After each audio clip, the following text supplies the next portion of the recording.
नमस्ते बच्चों। कक्षा दूसरी में विषय है हिंदी। अभी ये चित्र दिखाई दे रहे हैं, उनको देखिए। पहला है तालाब, बाद में पहाड़ी, हंस, उसके बाद में कछुआ, ये लकड़ी है, चोंच है और ये बादल आसमान में दिखाई दे रहे। इन सभी चित्रों पर आधारित एक चित्र कहानी हमारे किताब में दी गई है। उस कहानी का हम वाचन करेंगे। ये एक चित्र कहानी है बच्चों। इस कहानी का नाम है बातूनी कछुआ। इसको अगर हम लोग देखेंगे तो बीच बीच में चित्र दिए गए हैं।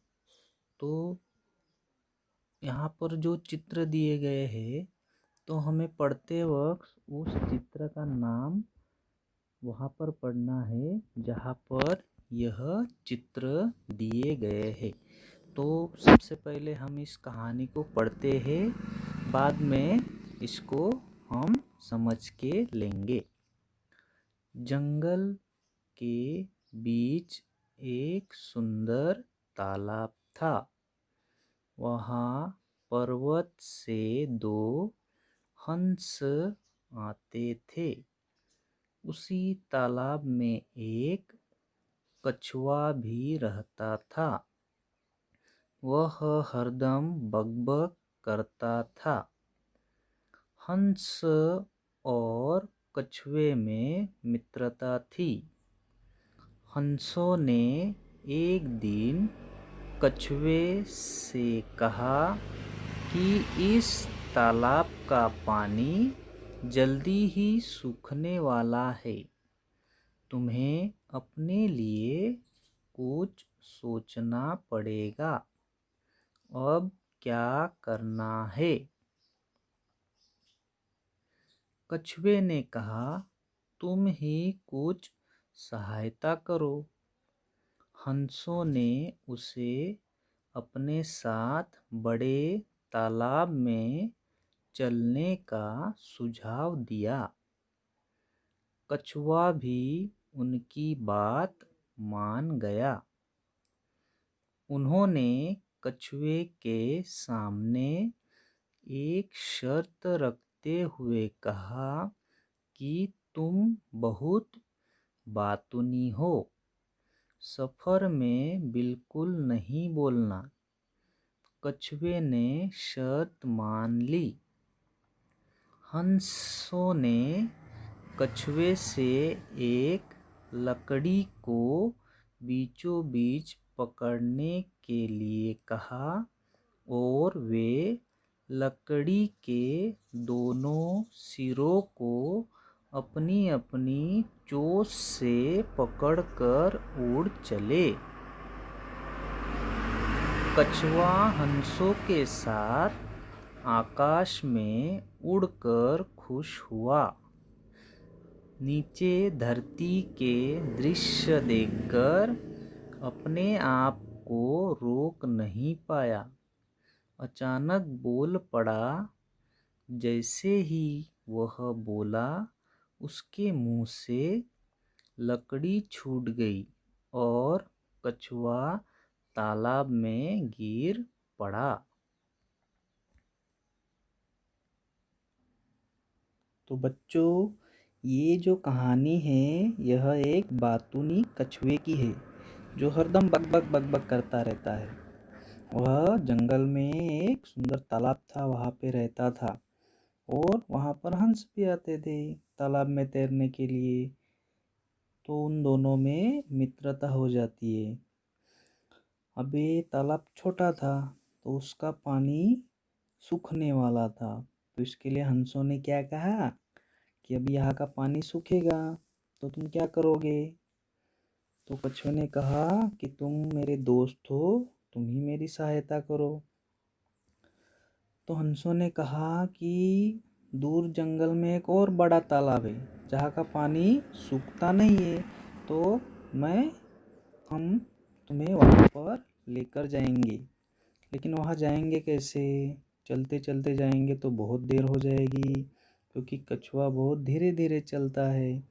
तो इसके लिए हंसों ने क्या कहा कि हम तुम्हें आकाश से उड़कर लेकर जाएंगे।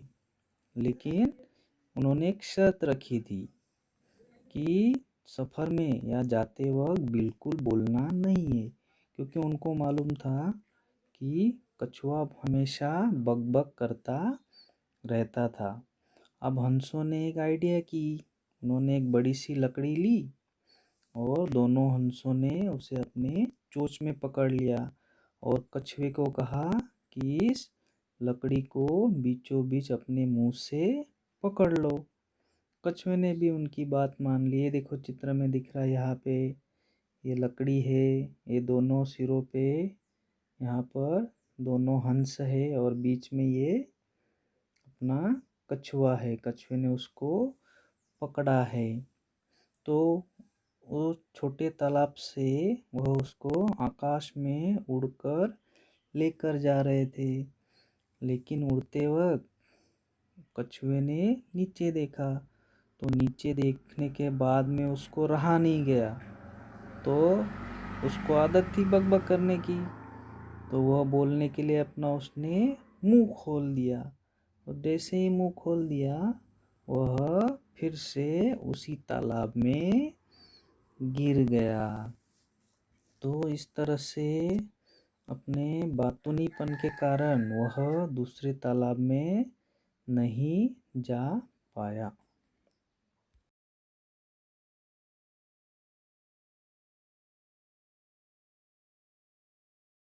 अभी इसका स्वाध्याय देखते हैं।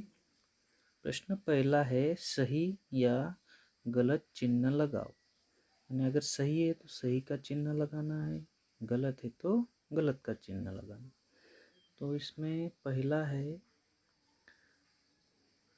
कछुआ हरदम बकबक करता था, तो यह सही है।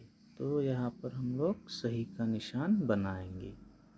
दूसरा है हंस तथा कछुए में शत्रुता थी, तो उनमें शत्रुता नहीं थी, उनमें मित्रता थी, तो ये गलत दिया है। तीसरा है जंगल के बीच एक सुंदर तालाब था, तो ये सही है। कहानी के शुरुआत में ही दिया है ना, जंगल के बीच एक सुंदर तालाब था। चौथा है कछुए ने हंसों की शर्त नहीं मानी, तो ये भी सही है, क्योंकि अगर वह शर्त मान लेता तो वह गिरता नहीं था।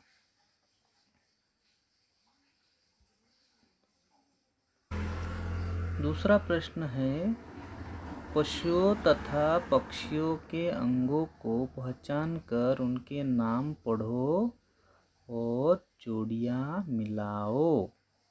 तो सबसे पहले ये क्या है? चोंच है। ये क्या है? पंख है। ये पैर है। ये सींग है। ये पूँछ है और ये कान है।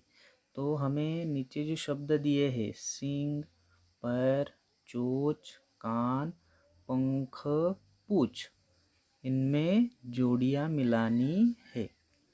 तो सबसे पहले हम लोग पहला चित्र देखते हैं, ये है चोंच, तो इससे यहाँ जोड़ी मिलाएंगे। दूसरा चित्र क्या है? पंख है, पक्षी के पंख, तो उसे यहाँ मिलाएंगे। तीसरा क्या है? पैर है, तो उसे पैर से मिलाएंगे। चौथे क्या है? सींग, तो उसे यहाँ सींग से मिलाएंगे। बाद में ही ये पूँछ, यहाँ मिलाएंगे। और सबसे आखिर में है कान, तो उसे कान के साथ हम लोग मिला देंगे। अगला प्रश्न है बच्चों, रिक्त स्थानों की पूर्ति करो। पहला है जंगल के बीच एक डैश डैश था, तो क्या था? सुंदर तालाब था, तो यहाँ पे लिखना है सुंदर। सुंदर तालाब था। दूसरा है कछुआ डैश में रहता था। कछुआ कहाँ रहता था? तालाब में। यहाँ पे लिखना है तालाब। तीसरा प्रश्न है कछुए ने कहा आप ही कुछ करो। तो यहाँ पे लिखना है सहायता करो। सहायता यानी मदद। और चौथा है कछुए के मुंह से डैश छूट गई। उसके मुंह से छूट गई लकड़ी। यहाँ पे लिखना है लकड़ी। तो इस तरह से ये रिक्त स्थान हमें भरने हैं। चौथा प्रश्न है कृति पूर्ण करो। पाठ में आए चित्रों के नाम। तो पाठ में बहुत सारे चित्र आए हैं। उसमें से 4 चित्रों के नाम मैंने यहाँ लिखे हैं। तालाब, हंस, पहाड़ी और कछुआ। आप लोग और नाम भी इसमें लिख सकते हैं।